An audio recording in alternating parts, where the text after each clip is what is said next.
Bom dia a todos. Inicialmente quero dar os parabéns aqui à doutora Marisol pelo belíssimo evento, a toda a sua equipe. Um atendimento muito carinhoso. E dizer que a responsabilidade de falar para uma plateia assim tão qualificada é muito grande. É um desafio que é bastante estimulante. E eu estava ouvindo aqui as pessoas que compuseram aquela mesa inicial, e eu vi, não me lembro quem especificamente, falou sobre a importância do farmacêutico, que até pouco tempo atrás era o médico da família, ou do bairro, ou da cidadezinha. E eu vivi numa comunidade na infância em que o que nós tínhamos mais próximo de médico realmente era um farmacêutico, e eu gostaria de prestar aqui uma homenagem ao Dr. Faioc, que era como nós o conhecíamos lá na periferia de São Paulo, e que curou alguns furúnculos da molecada, e cortes, e enfim, uma série de problemas diferentes que as pessoas apresentavam todos os dias. E através dessa homenagem eu quero homenagear todos vocês e dar os parabéns pela escolha dessa profissão. Uma coisa que me estimula muito no trabalho que eu venho fazendo já há alguns anos junto a jovens, nessa questão de discutir a empregabilidade, uma ênfase diferente desses sites e empresas de recursos humanos e programas de televisão. Vocês vão ver que a abordagem é um pouquinho diferente, mas o que estimula bastante é ver que um evento, uma instituição como um conselho de farmácia, organiza um evento dessa natureza e consegue atrair a atenção e a presença de jovens num mundo em que os jovens são tão disputados por tantos interesses diferentes. Então, a cada um de vocês tomou a decisão de vir aqui hoje, eu dou os parabéns e desejo que vocês tenham realmente um grande evento e que o evento seja bastante esclarecedor. Quanto ao nosso tema, deixa eu pegar aqui que me deram um negócio aqui para eu acompanhar com vocês. Pronto.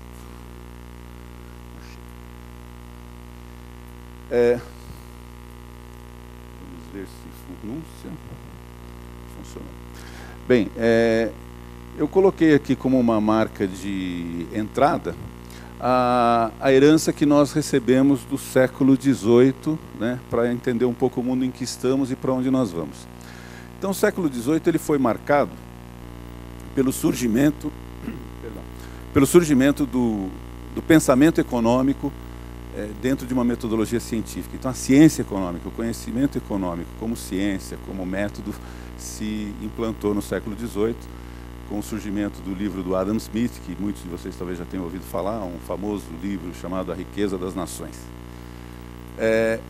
E esse livro e todo o grupo de estudiosos, filósofos que passaram a estudar a economia de uma forma mais específica, e daí tendo surgido o pensamento econômico, criaram alguns valores para a nossa sociedade, não no sentido financeiro, né?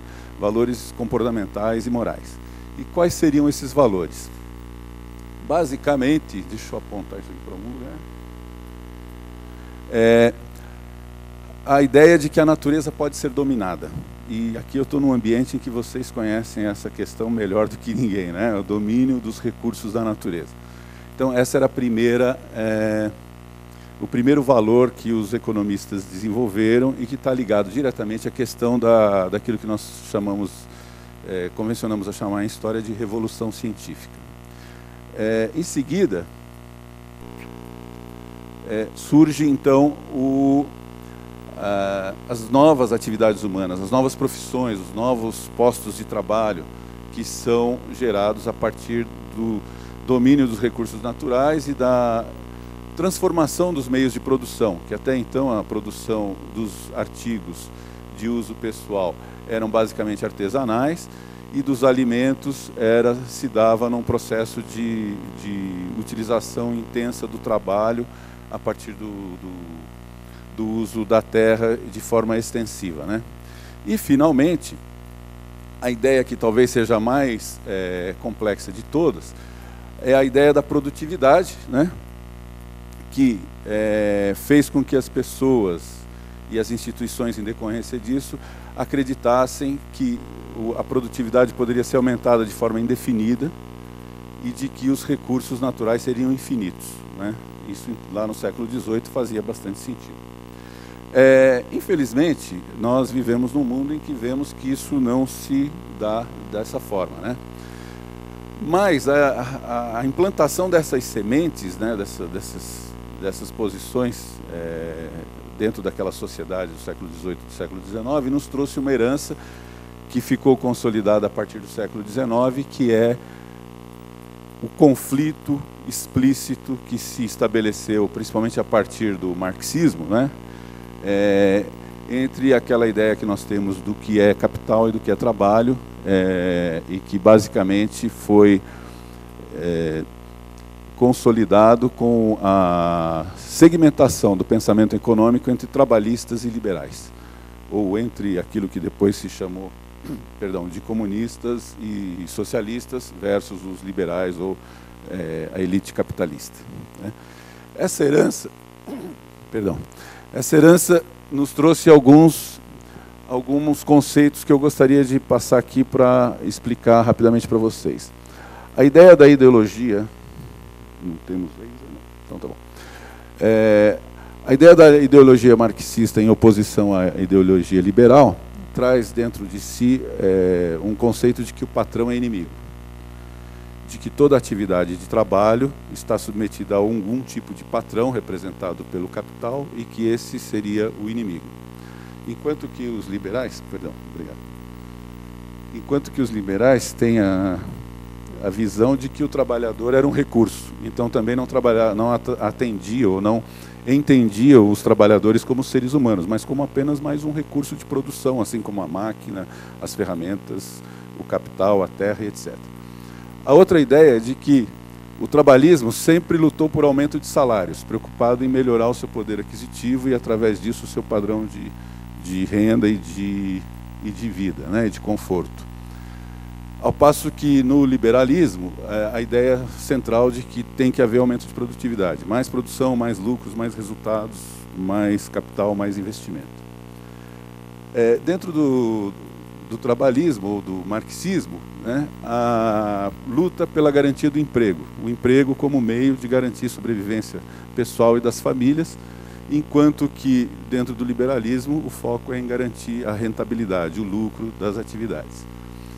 E o trabalhismo evolui para uma visão de que a luta do trabalhador deve ser por privilégios, por mais privilégios, né?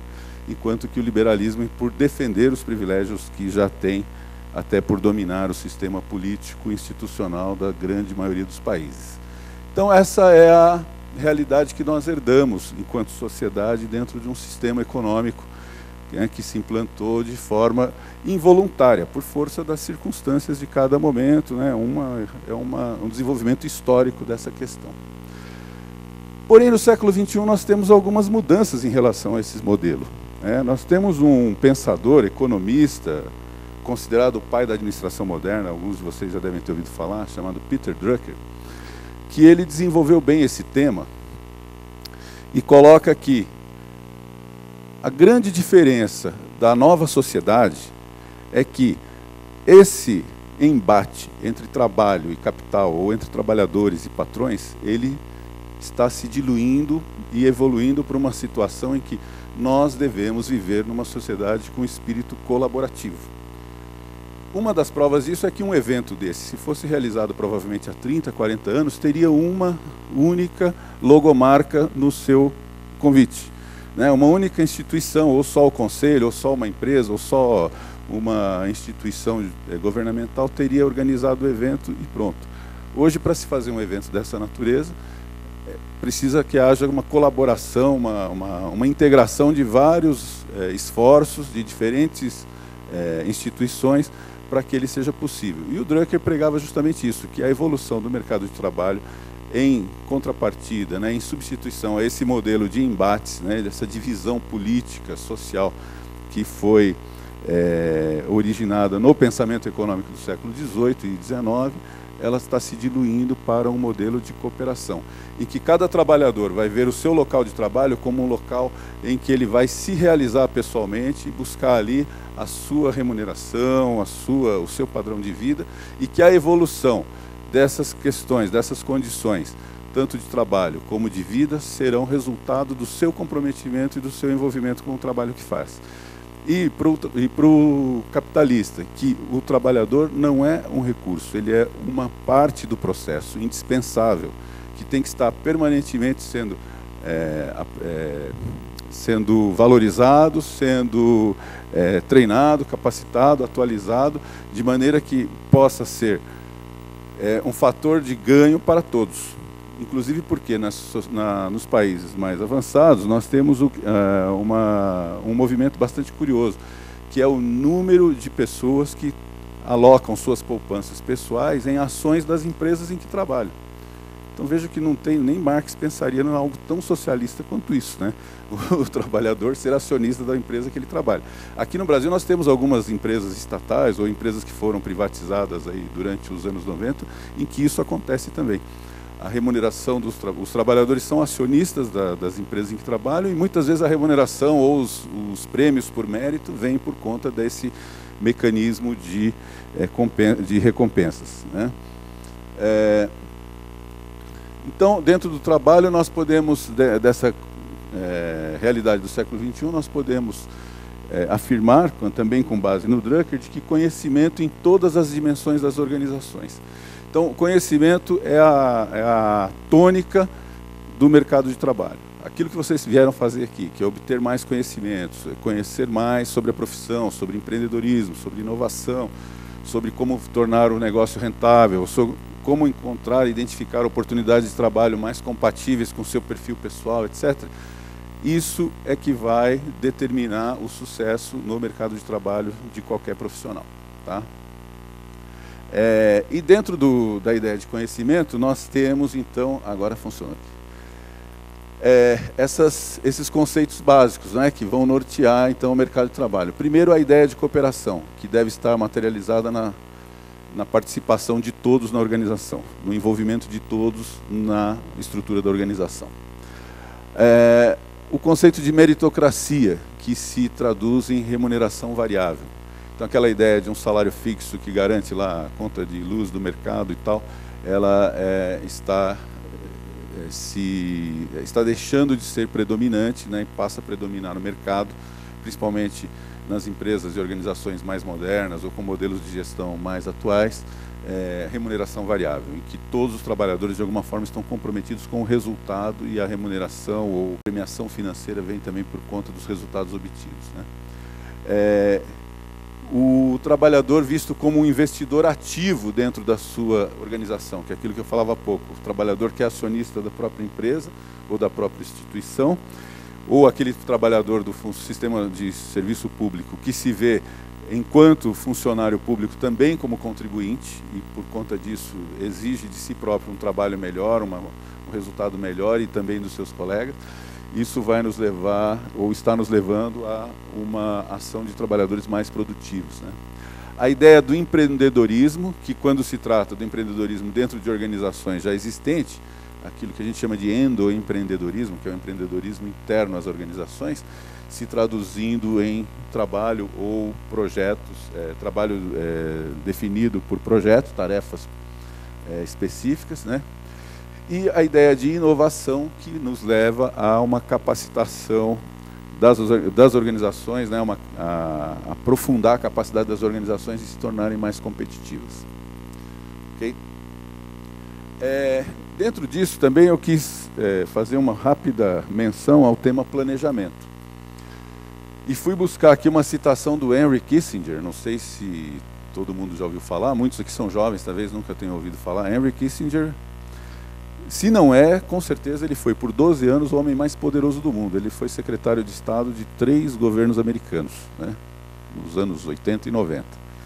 E até hoje ele está atuando, dizem, eu não tenho certeza, mas dizem que é o consultor mais bem pago do mundo. Ele trabalha nos grandes conflitos internacionais entre corporações ou países, fazendo mediação, negociação e etc. E seguramente o escritório de consultoria dele é o escritório que tem o maior volume de informações sobre tudo no mundo, né? Talvez mais do que o Edward Snowden, aquele que está preso lá na União Soviética, né?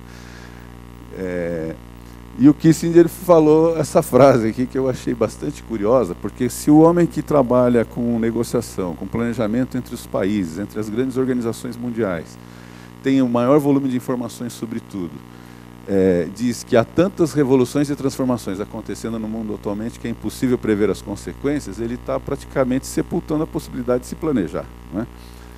E a minha ideia é justamente mostrar que o planejamento, voltando a citar o Drucker, ele é fruto das nossas experiências passadas, aplicadas,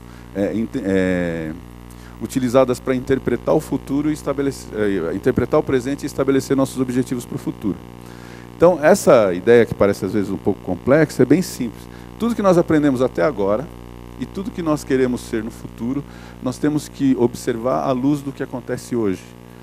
Porque se nós quisermos observar caminhos no futuro que ainda não existem, nós vamos trilhar caminhos errados, né? Vamos trilhar caminhos inexistentes e chegar a lugar nenhum. Então, é a partir dos caminhos que a gente sabe que existe hoje e dos recursos que reunimos até aqui, estabelecer objetivos e traçar o nosso plano, né? Então, eu gostaria de contribuir com esse tema planejamento, porque isso é fundamental na formação de carreira. Isso é fundamental. Qualquer que seja o segmento que você queira trabalhar, é fundamental você ter uma noção de que planejar é estabelecer objetivos para o futuro a partir dos seus recursos e condições reunidas hoje. Tá? E gostaria também de falar um pouco da tendência do mundo como sociedade, né, a partir de observação de vários estudos, porque se a gente está tratando de século XXI, e a grande maioria de vocês aqui, eu provavelmente não, né, mas a grande maioria de vocês vai viver a maior parte da sua vida dentro do século XXI, e pelo menos alguns, com certeza, mais uns 60, 80 anos. Né? Eu, se chegar até os 2040, eu vou estar bem feliz. Né? Enfim, então o que está ocorrendo no mundo? Na economia, quais são as transformações? Nós temos aí o que nós chamamos de trabalho global, que é esse movimento, muitas vezes imperceptível, né? Ou que nós não nos damos conta, mas ele está recorrente nas várias categorias profissionais, de pessoas sendo contratadas num país para trabalhar em outro, né? Haja visto aqui, falaram em médico hoje, eu vou pegar um exemplo recente, o caso dos médicos de Cuba é só um dos inúmeros exemplos. As pessoas não têm ideia, estão preocupadas lá com algumas centenas de médicos que vieram de Cuba, não têm ideia dos milhares de engenheiros, por exemplo, que estão trabalhando nas plantas no Brasil, que vieram de outros países, da Espanha, do Oriente Médio, de outros países aqui da América do Sul, né? Economistas, na minha área, que eu sou economista, a gente tem uma militância também dentro do Conselho de Economia, há uma infinidade de economistas trabalhando em instituições brasileiras que vieram de outros países.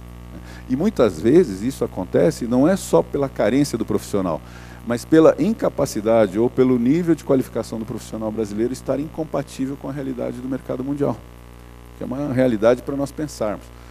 Quando se contrata, por exemplo, um economista, um grande banco no Brasil contrata um economista em Buenos Aires, ou no México, ou na Espanha, muitas vezes é porque o economista brasileiro tem uma formação deficiente, não tem a cultura profissional necessária para desempenhar determinadas tarefas ou funções. Quando uma Petrobras ou alguma outra grande empresa do ramo petroquímico vai buscar engenheiros de petróleo em outros países, é porque não encontra no Brasil, não é falta do profissional, mas é profissional sem a qualificação ou a capacitação necessária para as demandas atuais e futuras desse mercado.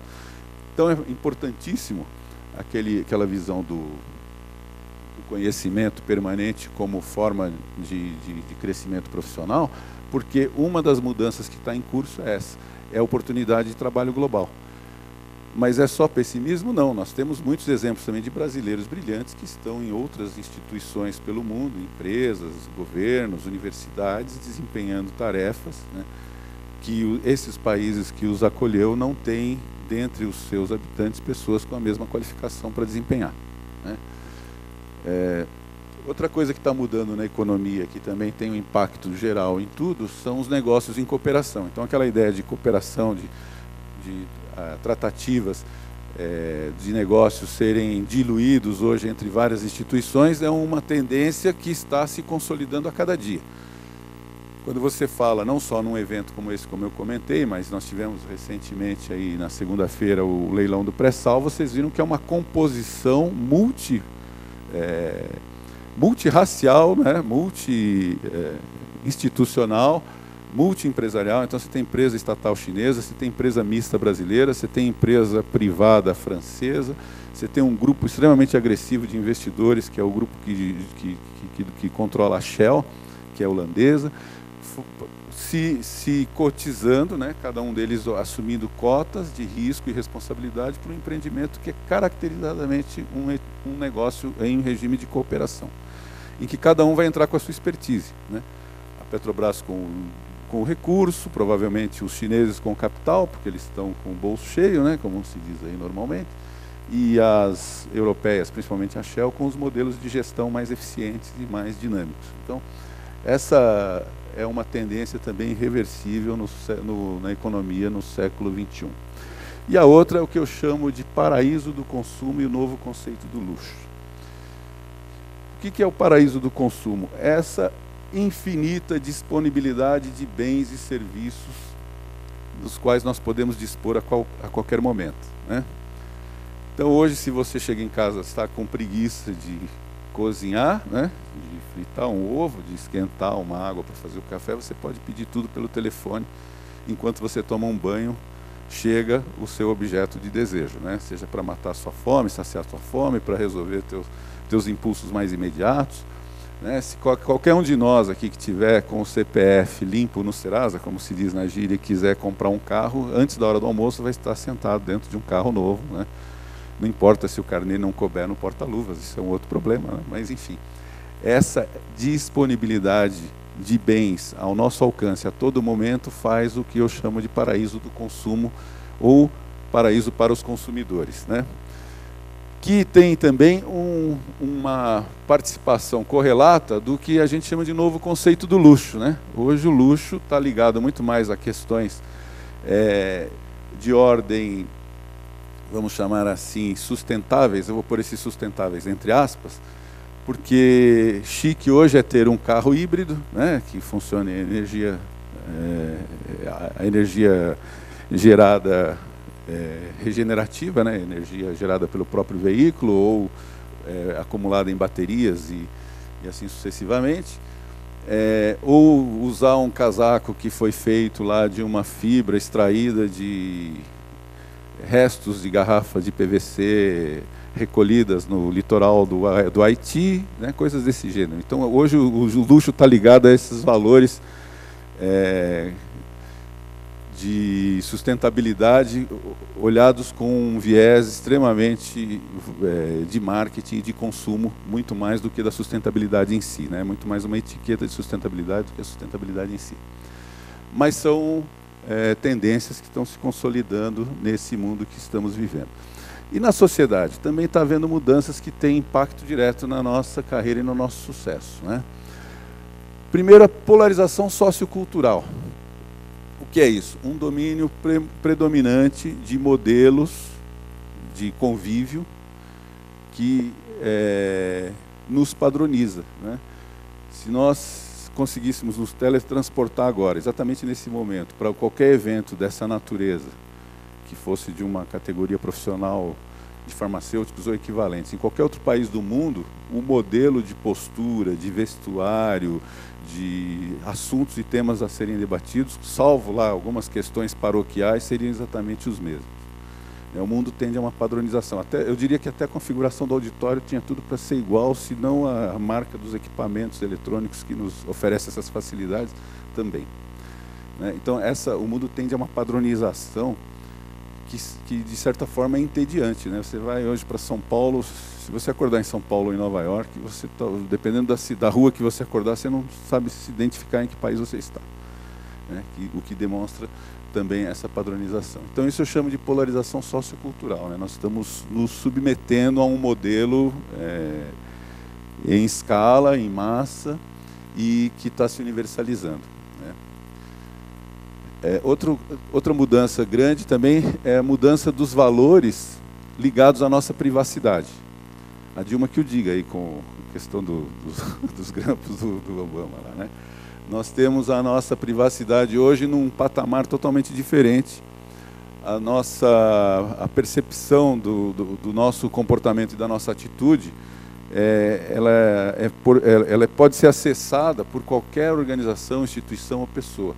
Isso nos coloca, em termos de mercado de trabalho, numa condição de aprimorar os nossos valores éticos, pessoais, a nossa atitude em relação àquilo que nós queremos. A aprimorar a nossa ideia de coerência com o que nós queremos. Então é muito normal, não sei se fizeram isso comigo, mas eu imagino que tenham feito não só comigo como com os outros palestrantes. Você vai convidar alguém para fazer uma palestra no evento, você conversa com a pessoa por telefone, em seguida você entra lá no Facebook dele, no LinkedIn, para saber se aquilo que ele falou tem coerência ou não. Então essa privacidade, esse direito a falar a cometer algumas indulgências consigo mesmo, ele está bem mais limitado. Isso exige de nós postura ética muito mais aprimorada, né? Principalmente na vida profissional. E ainda na sociedade, completando isso que eu acabei de falar, a exposição da nossa reputação de forma tão pública por conta da facilidade de acesso a informações, que a gente fala muito de redes sociais, mas não é só isso, não. O próprio Google, lá, se você digita o nome de qualquer pessoa, sai uma ficha corrida, né, como se dizia antigamente. Tá? E as mudanças no âmbito da política, né, que estão representadas principalmente pelas ações sociais isoladas, que aqui no Brasil acabaram por aparecer, que a gente sempre acha que não vai chegar na nossa casa, mas chegou, que são essas manifestações de rua, que começam de forma completamente desarticulada, ganham peso e têm independência completa das instituições. Qual foi a grande marca dessas manifestações? A não partidarização das manifestações, né? A negação aos partidos como instituições de representação ou de articulação das próprias manifestações. Então, nós, dentro desse contexto, nós temos um processo político extremamente importante, que é a falta de presença das instituições como entidades representativas da sociedade. Quer dizer, a sociedade, através de algumas ações isoladas, que eu chamo lá de ações isoladas, né, negando a representatividade das instituições disponíveis. Então é fundamental que a gente perceba esses movimentos e se posicione sobre isso, até para que nós tenhamos maior segurança no nosso planejamento e na nossa visão e principalmente na nossa ação profissional, né? Por conta disso vem o questionamento às instituições de diversas outras maneiras, né? A própria imprensa está permanentemente questionando. Esses episódios de manifestações também demonstram que nós não estamos deixando de confiar nas instituições da maneira como elas estão configuradas, né? E, infelizmente, muitas delas contribuem para que essa confiança se diminua cada vez mais, né, se reduza cada vez mais. E isso cria o que a gente chama de vácuo, né, que eu chamo aqui de vácuo ideológico, que é o momento em que você tinha duas ideologias predominantes que viviam de forma conflituosa. Essas ideologias se dissolvem, né? E se dissolvem a tal ponto que, como dizem nos Estados Unidos, né, nunca existiu um democrata tão republicano que nem o Obama, né, e nunca o Partido Republicano foi tão democrata como os senadores estão representando hoje no Congresso. Então isso mostra que houve uma diluição, né, do modelo ideológico, né. Aqui no Brasil nós tivemos também um governo de um partido de esquerda que se tornou um partido mais de direita do que os tradicionais líderes de direita do país, né. Então, há uma busca do jovem por esse espaço ideológico, que é implantar uma nova mentalidade, uma nova orientação social, moral, política para a sociedade. E essa é uma realidade com a qual nós estamos vivendo e é um mundo que nós estamos construindo, né? E tem ainda na questão tecnológica, que nos proporciona uma velocidade muito grande para realizar negócios, né? Todos nós sabemos a facilidade que é hoje você competir no mercado. Alguém aqui também falou sobre a competição que sofrem, acho que o senhor que falou, né? Desculpe, eu não me lembro o teu nome, sobre a competição que os pequenos comerciantes da área de farmácia sofrem das grandes redes. E eu diria o seguinte, mesmo que as grandes redes não tivessem nas pequenas cidades, eles sofreriam essa competição do mesmo jeito, porque o consumidor tem o direito de sair de casa e decidir colocar o pé num pequeno estabelecimento farmacêutico, ou sentar à frente do seu computador e pedir o produto pela internet, comprando da China, da Europa, dos Estados Unidos e recebendo na sua casa. Então, essa é uma realidade de competição para a qual o pequeno tem que realmente estar preparado. E aí eu gostaria até de reforçar a sua colocação. é fundamental que os pequenos negociantes percebam a importância de inovar, de empreender dentro de um modelo lógico de gestão e de ter resultado. Não existe nenhum empreendimento que se viabilize se não tiver resultado. Nenhum. Pode ser o que você quiser, o que você imaginar. Se não tiver resultado, e resultado eu estou falando da palavra lucro mesmo, né? Porque até algum tempo atrás no Brasil tinha preconceito com o termo lucro.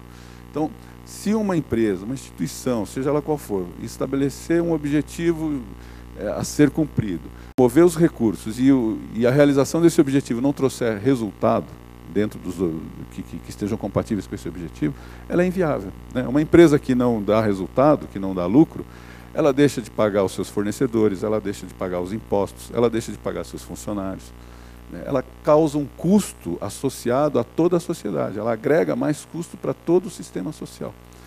E ao passo que uma empresa lucrativa, não, ela gera renda, ela evolui, ela cresce, ela cria novas oportunidades, né? Então é fundamental que essa questão da competitividade que vocês se referiram seja realmente desenvolvida por todos os que têm visão desse sentido.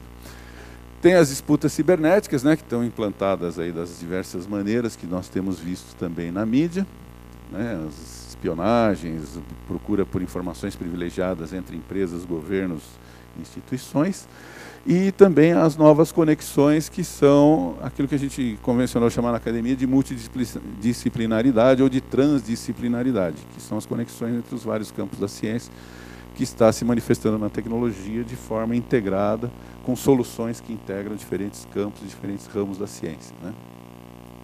Então essas então seriam as tendências que a gente aponta para esse século XXI.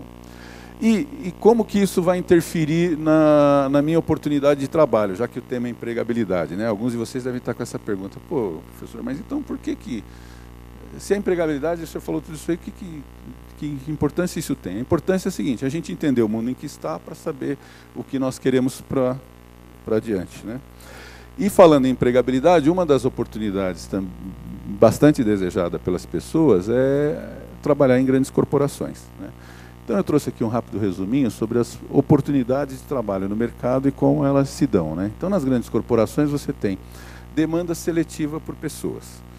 Quando se quer contratar alguém, define-se um perfil, né? Eu quero um profissional de farmácia que esteja lá cursando o último ano, ou que esteja formado há 2, 3 anos, que fale inglês, que tenha uma experiência prévia, ou que tenha preferência por trabalhar em determinado ramo do segmento, né? Então se define um perfil e isso a gente chama de demanda seletiva pelo profissional. O critério de seleção das corporações é desconhecido do candidato. Muitas vezes o candidato participa de um processo seletivo em que ele vai para uma entrevista e ele nunca recebe a chamada de que ele foi aprovado, ou alguém liga dizendo: olha, nós optamos por outra pessoa e tal, e ele nunca sabe o que foi que aconteceu.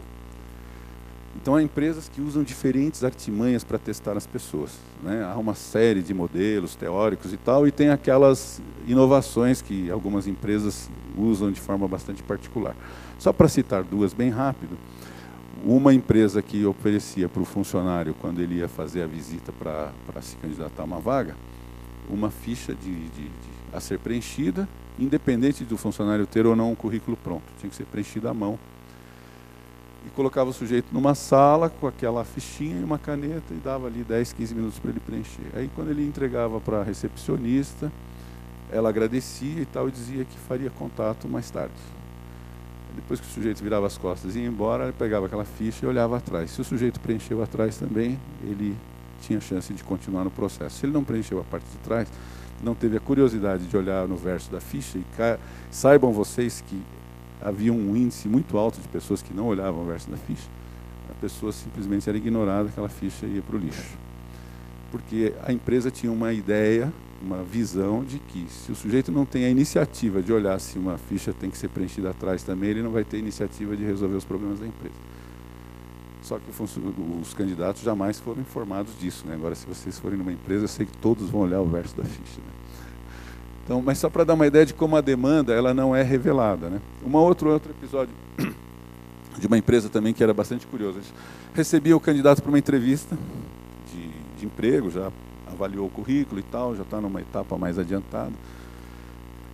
colocava o sujeito num sofazinho na recepção, como esse aqui, com 3 poltronas. O senhor aguarda aqui, daqui a pouco nós vamos chamar. Né? Aí entrava, pela mesma porta que ele entrou, uma outra pessoa, sentava do lado dele. Você veio para essa vaga? Eu também, puxa. E começava a falar sobre problemas pessoais e sobre os filhos. Meu filho se machucou, a minha mulher brigou comigo, falta dinheiro para o gás lá em casa, aquelas conversas fiadas. Aí passava lá 10, 15, 20 minutos, né? A pessoa chegava e chamava: seu fulano, entra aqui. Então, seu fulano, o senhor está aprovado, ou o senhor, infelizmente, nós nem vamos poder fazer entrevista, né? Houve um imprevisto aí, nós vamos cancelar sua contratação, ou não vamos. Porque a entrevista foi feita criando um ambiente completamente informal. Né? Eles contratavam um ator, fazia uma relação de afinidade com o candidato, e através disso identificava realmente quais eram os valores e atitudes dele. Porque é evidente que no momento que ele entrar numa entrevista, ele vai ter uma postura de entrevistado, né? Vai seguir aqueles manuais da revista Você S.A., etc. Né? Então, essas são dicas para vocês que estão entrando no mercado de trabalho ou pretendem mudar de emprego e procurar emprego em grandes corporações. Normalmente, as coisas se dão dessa forma. Não quer dizer que sejam todas assim, mas são apenas alguns exemplos.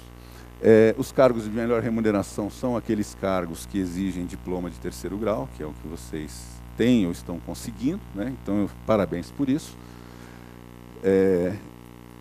Buscam sempre um perfil comportamental, então as empresas querem uma coerência entre a sua postura e a imagem da empresa. Então, se é uma empresa séria, tradicional, conservadora, não adianta você ir com 15 piercings em cada orelha e mais uma tatuagem no nariz, porque provavelmente, por melhor profissional que você seja, você não vai conseguir integrar aquele grupo, porque não vão reconhecer em você alguém que possa fazer parte daquele grupo social. Né? Até porque trabalho é, como diz o nosso colega lá, a vida é a arte do encontro, né? Citando o Vinícius. Então, você não vai se encontrar num grupo em que as pessoas têm uma postura tão conservadora.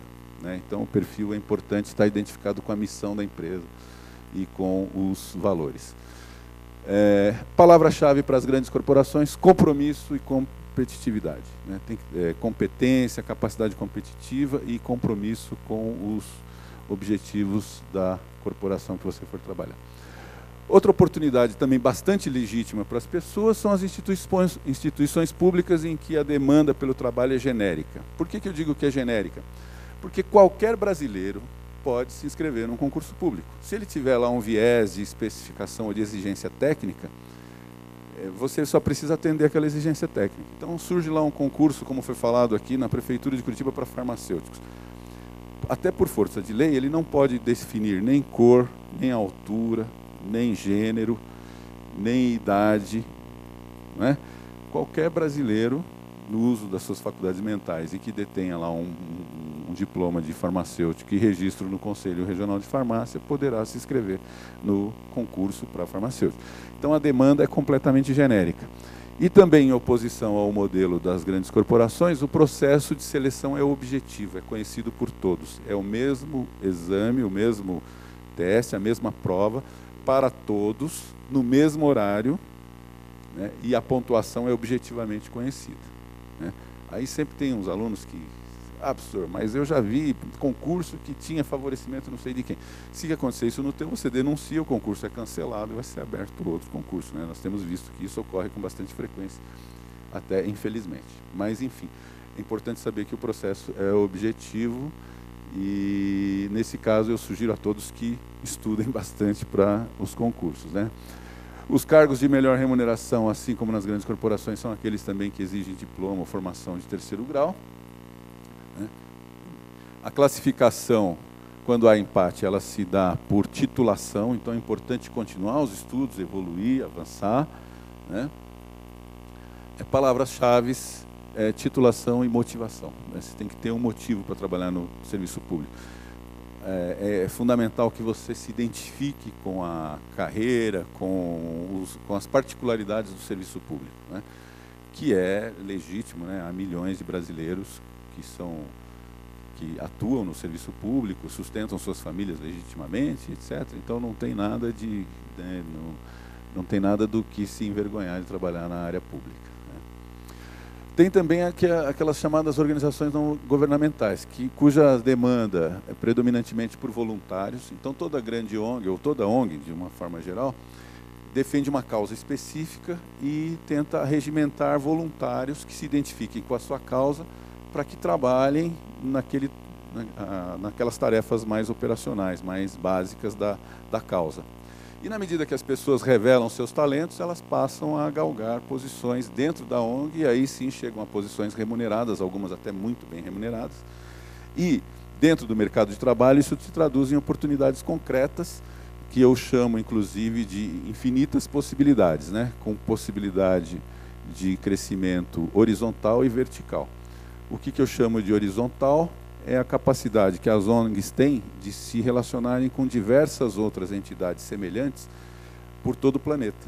Então, o sujeito tem uma ONG, por exemplo, tem uma, inclusive, famosa aí, que veio da Espanha, que se implantou no Brasil, que atua construindo casas em regiões da periferia, etc., e que está em vários outros países. Então, isso é um crescimento horizontal daquela causa, daquela instituição. E dá oportunidade para pessoas que, através do trabalho voluntário, revelaram talento, dedicação, identificação com a causa e passam a fazer parte do staff, passam a fazer parte do grupo de colaboradores remunerados.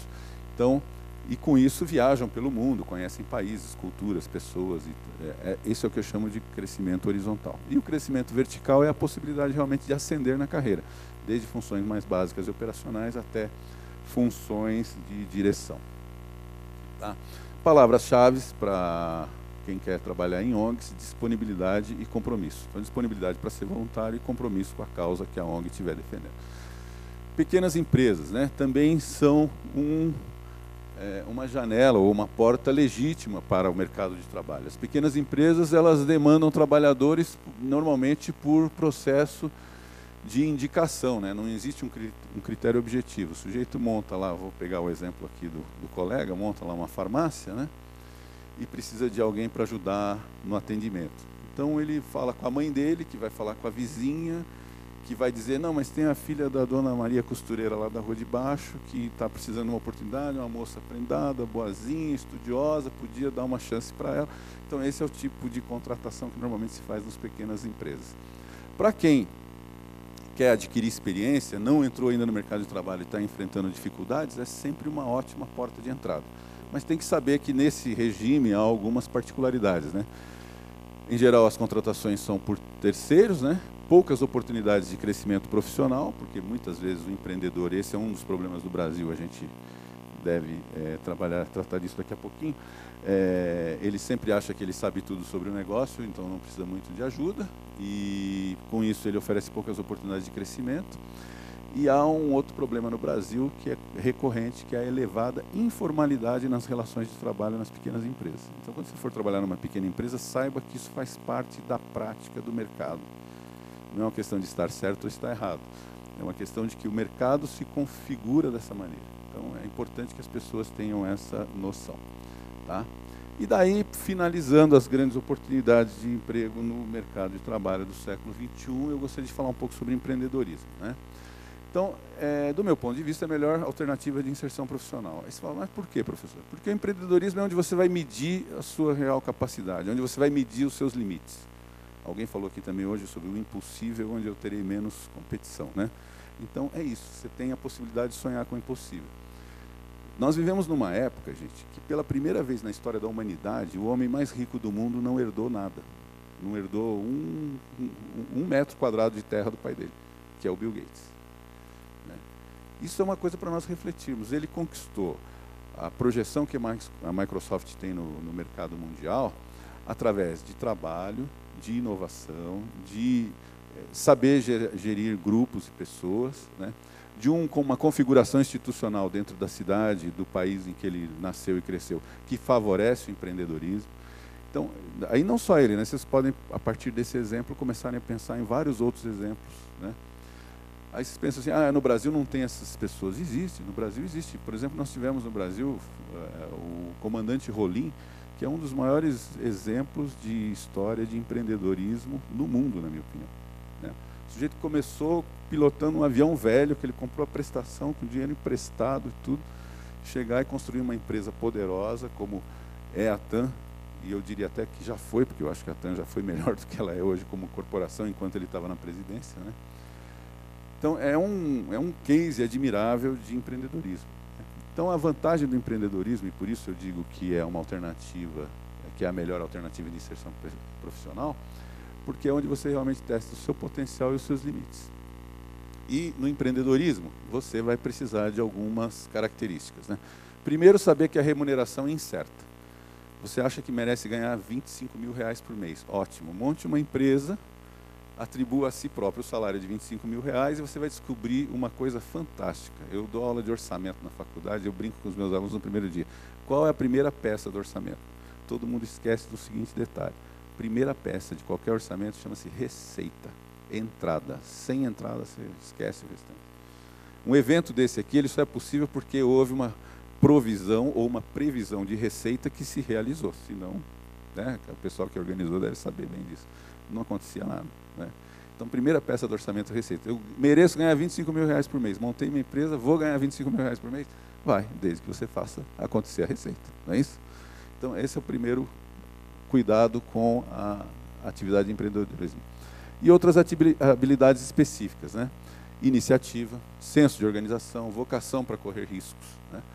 Capacidade de liderar, capacidade de gerir recursos e ambição, que não pode ser confundido com avareza, porque também, né, se você começa a colocar avareza, a pedrinha de baixo cai e o resto vem junto, né? Então, quando se começa as pequenas empresas, a gente sempre tem aquele sonho como empreendedor, né, de ser bem-sucedido, né, tem que apontar para um lado específico. Ler aqueles relatórios sempre no azul, né, sem prejuízo, né, aquela visão, aquela postura confortável. Mas, para começar, a gente tem que ser capaz de encarar a realidade, né, e a realidade é mais ou menos assim, né? Então, para chegar nesse ponto aqui, a gente tem que começar por aqui. Não necessariamente, é evidente que tem um pouco de deboche nessa imagem, mas é para dar uma ideia do que é começar. Você não tem que esperar, eu tenho que ter uma sala, um carro novo, um celular de última geração, um computador fantástico. Você tem que começar. Acha o teu primeiro cliente. Esse é o melhor começo para qualquer negócio, tá? E empreendimento nós podemos definir como uma iniciativa organizada, individualmente ou em grupo, com propósitos de realizar tarefas úteis à sociedade e expectativa de receber reconhecimento e ou lucro financeiro. Então, isso é a definição sintetizada do que vem a ser empreendimento.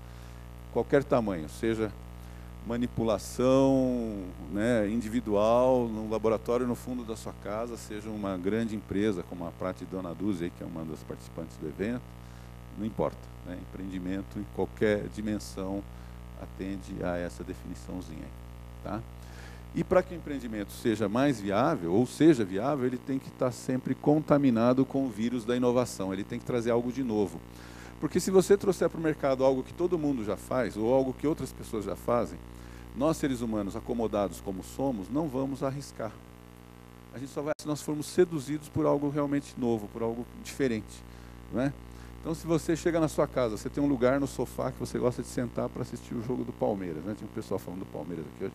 Então, se você chegar lá, tiver alguém sentado naquele lugar, parece que o jogo já ficou ruim, vai dar azar, o time vai cair para a segunda divisão, dá todos esses problemas, né? Então, nós temos um comodismo, nós temos uma identificação com aquilo com que nós estamos habituados.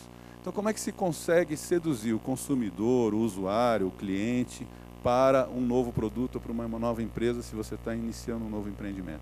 Através de ações que a gente chama de inovadoras. E o que é inovação, né?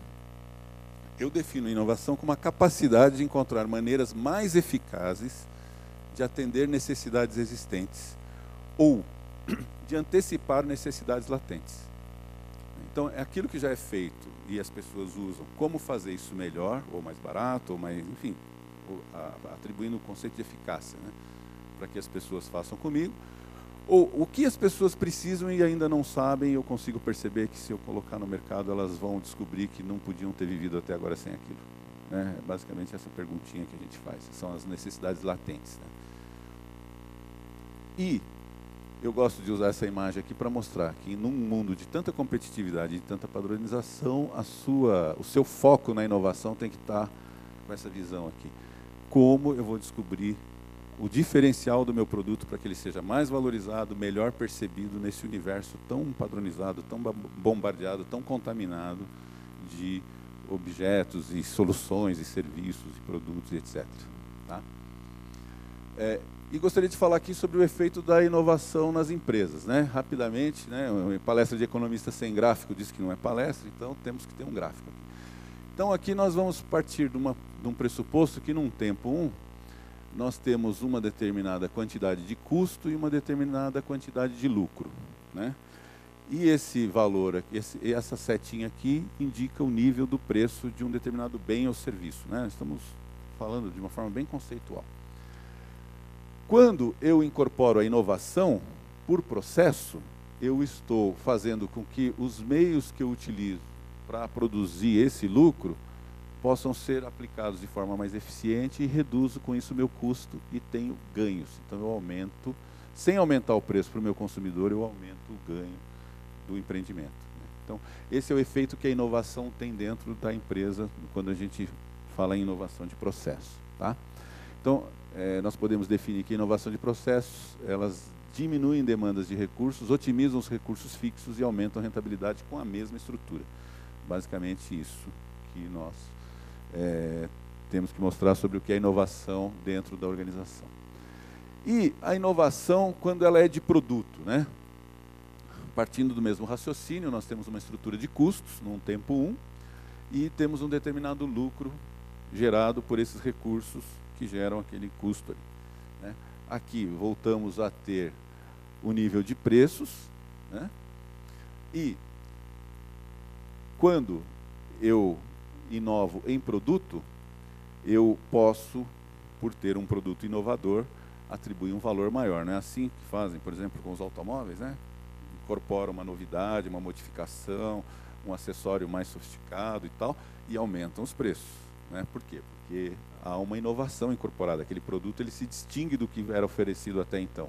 Então, é justo que você cobre um valor maior por ele, e mais justo ainda se o teu cliente, o teu mercado, né, os teus usuários, os teus consumidores reconhecerem esse valor e pagarem por ele, né? Porém, tem uma coisa bem interessante que acontece, né? Quando você tem esse novo patamar de preço, né, em que você incorporou um preço maior ao produto e teve um ganho adicional, você consegue, muitas vezes, por conta dessa inovação, mesmo cobrando um preço maior que a média do mercado, produtos e serviços que te ajudam a aumentar a participação de mercado. Tá? Então essa é uma definiçãozinha simples para entender o conceito, a ideia da inovação que pode ser aplicado em qualquer segmento empresarial. Tá?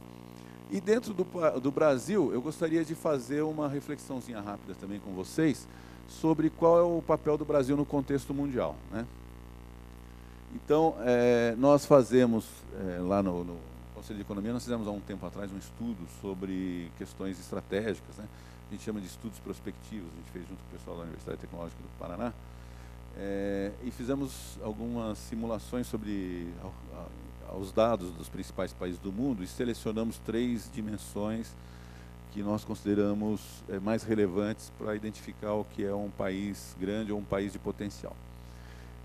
Então, a pergunta que a gente coloca, na verdade, é uma provocaçãozinha que a gente vai demonstrar aqui. Então, nós pegamos países cuja população seja maior do que 150 milhões de habitantes. Existem 15 países no mundo que têm mais de 150 milhões de habitantes. Tá? Porém, nós selecionamos os 3.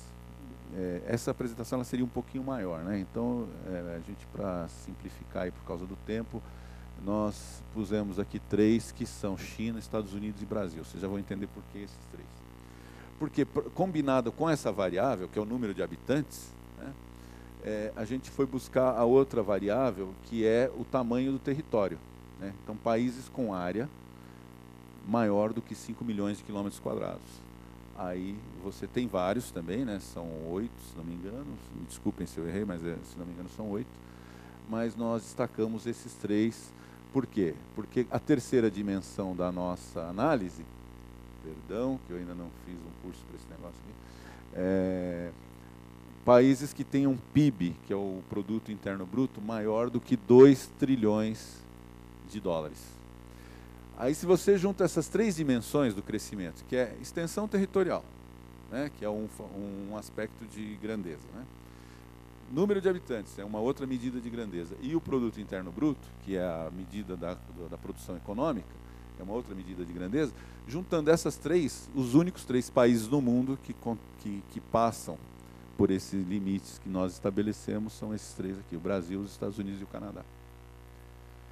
Então, isso prova que o Brasil não só é um país grande, como ele é o único dos 3 grandes países grandes, realmente grandes do mundo. E aí vamos pensar um pouquinho em termos de futuro, né? Vamos parar um pouco de olhar lá para os problemas do Dom Pedro, do Sarney, então vamos olhar um pouquinho para frente.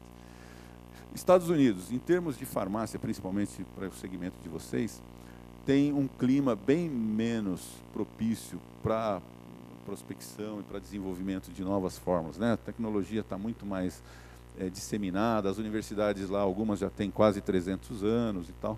Então, o espaço para crescer num país daquele, o ambiente de competitividade para novos negócios é muito mais acirrado, né, do que em qualquer outro lugar do mundo. Na China, você tem as dificuldades territoriais, né, o problema do clima, embora o território seja grande, uma grande parte do território é inóspito, né, extremamente rochoso, montanhoso, de difícil acesso e até difícil se implantar comunidades lá. E tem as questões institucionais, que são muito consolidadas dentro de um modelo centralizador, que, de certa forma, inibe principalmente a iniciativa dos estrangeiros. Onde que nós temos possibilidade realmente de construir algo de novo, em que as coisas estão literalmente em construção?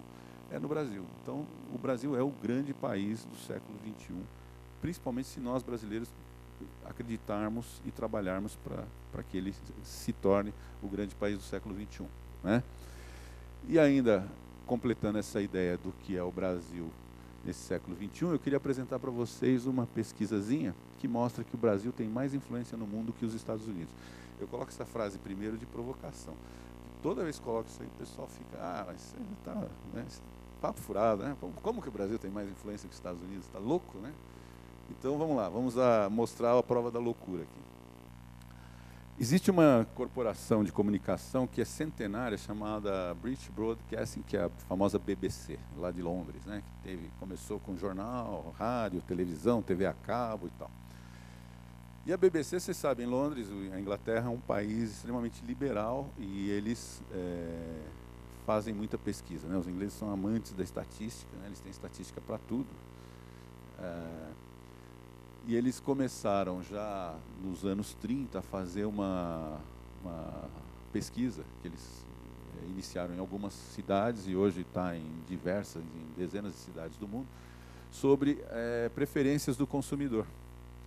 E essa pesquisa recente foi realizada agora aí no ano de 2011 e publicada em 2012, feita entre as principais capitais do mundo, sobre a preferência dos consumidores e uma indicação, uma medida de quanto a cultura ou o rótulo, a grife de um determinado país influencia ou positiva ou negativamente um produto ou um serviço. E o resultado foi esse aqui, né? O nosso país foi o que apresentou o maior aumento de influência entre os países avaliados e, mais importante, foi o que mostrou não só o maior crescimento, como o maior nível de influência. E o gráfico que foi produzido dessa pesquisa, que sintetiza essas informações, é esse aqui, ó. Então, nós temos a barrinha azul indica o percentual de pessoas que reconhecem aquele país como uma influência positiva no mundo. A barrinha cinza indica o percentual de pessoas que reconhecem aquele país como uma influência neutra no mundo. E a barrinha verdinha indica o percentual de pessoas que reconhecem aquele país como influência negativa no mundo. Então, eu vou pegar alguns exemplos aqui, não vou discorrer sobre todos, senão a gente extrapola o tempo, mas, enfim, a Alemanha, ela exerce, segundo os consumidores das 20 maiores capitais do mundo, né, uma influência positiva em 31% dos consumidores. Não exerce, é indiferente para 37% dos consumidores e é negativa para 32% dos consumidores. Só para explicar o que quer dizer esse gráfico, significa que se eu tiver um produto fabricado na Alemanha, a chance dele fazer sucesso no mundo é de 70% no máximo. Porque 30% do consumidor mundial está predisposto a rejeitar o produto por ele ser alemão. Entenderam o raciocínio? Então vamos ver aqui. O caso do Japão. né? 28% de influência positiva, 66% de influência neutra e, eu não consigo ver daqui, não lembro, 6%, né? 6% de influência negativa. Então, aí a gente começa a entender também por que do sucesso das empresas japonesas, né? As pessoas não veem o produto que vem do Japão ou o produto das empresas japonesas como algo negativo ou como uma influência negativa para o consumidor. O mais legal disso é ver o resultado que o Brasil obteve, né? 84% de influência positiva. Significa que produtos que sejam gerados, desenvolvidos e ofertados no mercado mundial a partir de uma plataforma brasileira, seja a tua empresa multinacional ou muito nacional, iniciando agora a partir dessa palestra ou já em funcionamento, tem 84% de chance real de fazer sucesso nos grandes mercados mundiais. Né? Se você somar isso à neutralidade, você pode chamar de 94% de chances reais. Em contrapartida aos Estados Unidos, que embora seja visto como 60% de influência positiva, tem praticamente 40% de negativa se você somar os negativos com os neutros. Bem? Então essa era a minha mensagem para vocês hoje. Para reflexão eu queria deixar aqui uma frase bem legalzinha do nosso, de provocação também. Eu sou meio provocador, eu peguei uma frase de um argentino, né, do Campanella. Tá? O Campanella, quem não sabe, é um diretor de cinema que ganhou o Oscar de melhor filme, né, com aquele filme, eu coloquei o nome ali para não esquecer, O Segredo dos Teus Olhos. Sabia que tinha dos olhos, mas não lembrava a primeira palavra. E ele cunhou essa frasezinha assim que eu achei sensacional. Não podemos escolher as coisas que nos acontecem na vida, mas podemos escolher que reação teremos diante das coisas que nos acontecem, né? Então, com isso, eu quero deixar para todos um voto de muito sucesso profissional, lembrando que o sucesso depende principalmente de uma atitude de comprometimento em substituição a uma atitude recorrente de obrigação. E essa imagenzinha aqui reflete um pouco do que eu estou querendo dizer, né? Então, muito obrigado a todos. Eu fico à disposição para algumas perguntas.